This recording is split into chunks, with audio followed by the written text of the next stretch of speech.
Little Miss Splendid and the Princess. Originated by Roger Hargreaves, written and illustrated by Adam Hargreaves. Little Miss Splendid, as her name suggests, is very splendid.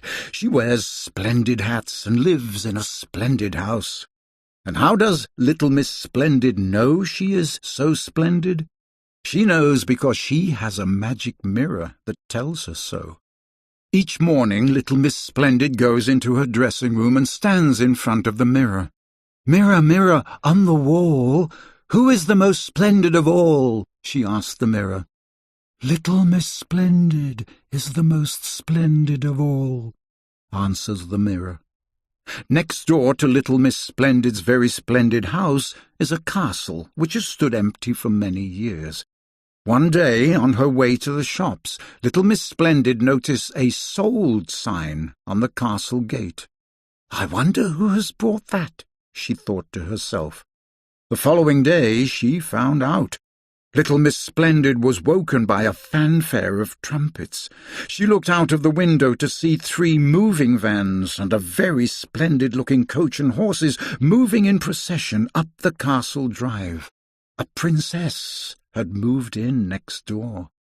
At first Little Miss Splendid was very excited. "Living next door to a princess must make me even more splendid," she told herself as she walked to her dressing room.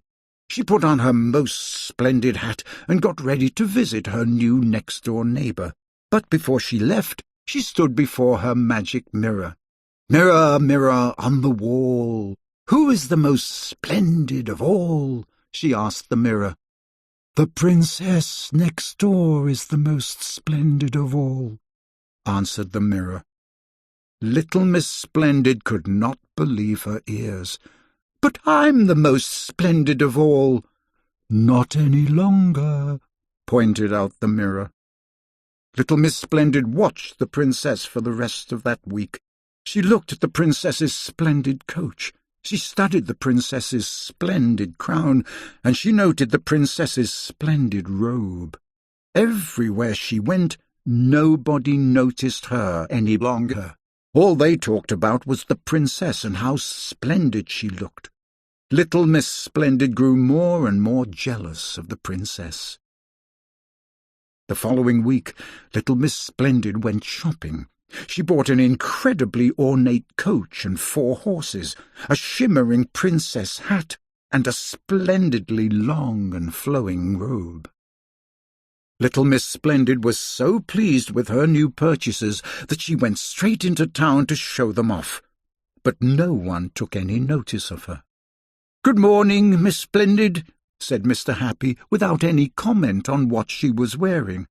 "Did you hear that the princess is coming into town later? I can't wait. It's so exciting." A very disappointed Little Miss Splendid went home and looked in her magic mirror. "I do look splendid," she told herself, admiring her reflection. But the mirror disagreed. "The princess next door is the most splendid of all," said the mirror.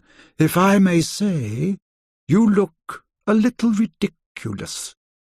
Little Miss Splendid was dismayed, but what could she do? The next morning the answer came to her when she was reading the newspaper. The princess had placed an advertisement for a coachman, a maid, and a butler. Little Miss Splendid smiled to herself. A little later she went to see Mr. Bump.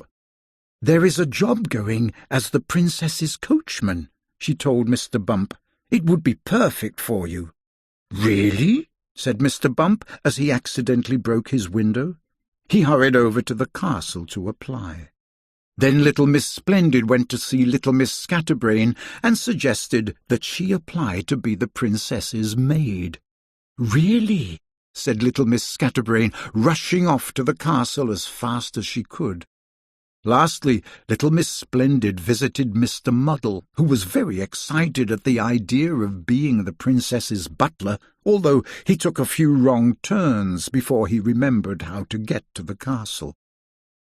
When Little Miss Splendid saw the princess next, it was very obvious that her 3 friends had gotten the jobs. Mr. Bump, had crashed the princess's coach and wrecked it. Little Miss Scatterbrain had ironed the princess's robe and burned a large hole in it. And Mr. Muddle had mixed up the crown and the bread. He had put the bread in the safe and the princess's crown in the oven and melted it. The princess did not look at all splendid. Little Miss Splendid stood in front of her magic mirror. "Mirror, mirror on the wall, who is the most splendid of all?" she asked. "Little Miss Splendid is the most splendid of all," came the reluctant reply. "I knew I was the most splendid of all," cried Little Miss Splendid. "Although," continued the mirror, "I did hear the Queen is coming to stay."